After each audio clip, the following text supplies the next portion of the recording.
Bwana Yesu asifiwe. Basi napenda kuwasalimia watu wote mnaonisikiliza. Bwana Mungu awe pamoja nanyi. Nimerudi tena kwa mara nyingine tena, lakini nikija na kipengele kinachohusu wanawake, somo linalohusu wanawake walio katika ndoa ama ambao wamekwisha kuolewa, ili waweze kutambua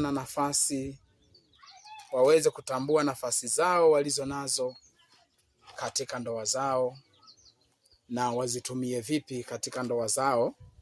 Lakini katika kipengele kilichopita nilizungumza na kina baba kuhusu mamlaka ya utawala katika familia zao,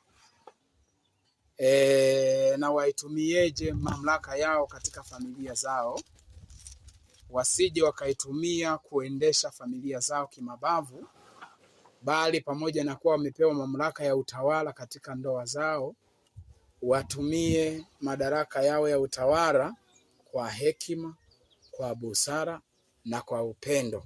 Lakini nafasi hii nimekuja kwa ajili ya wanawake, nao wajue namna ya kutawaliwa na kuongozwa katika ndoa zao. Sasa hapa leo nipo na msomaji atakayenisomea maandiko haya, wakati nikiendelea kuwaelekeza wakina mama walio na nafasi ya kuweza kuwa tayari kuongozwa ama kutawaliwa na waume zao. Maana kusema hivyo, kuna wanawake wengine ambao hawana mioyo au roho za kutawaliwa. Na kiukweli mwanamke aliye na moyo au roho ya kutawaliwa ni dhahabu na ni tunu katika uso wa dunia hii. Sasa akina mama tayari kaeni, tayari kwa ajili ya kuanza somo letu hilo. Na sasa naanza. Naomba tuweze kuanza na kitabu cha Mwanzo sura ya 2, ule mstari wa 24.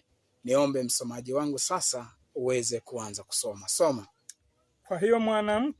Kwa hiyo mwanaume atamwacha baba yake na mama yake, naye ataambatana na mkewe, naye atakuja aambatane na mke wake. Kisha itakuwaje, mtu wa Mungu? Nao watakuwa mwili mmoja. Nao hawa wawili, yani mwanaume na mwanamke, watakapowaacha wazazi wao na kuja kuambatana, wote wakawa wameoana, maana yake tayari wanakuwa ni mwili mmoja, na mwili mmoja ambao hauwezi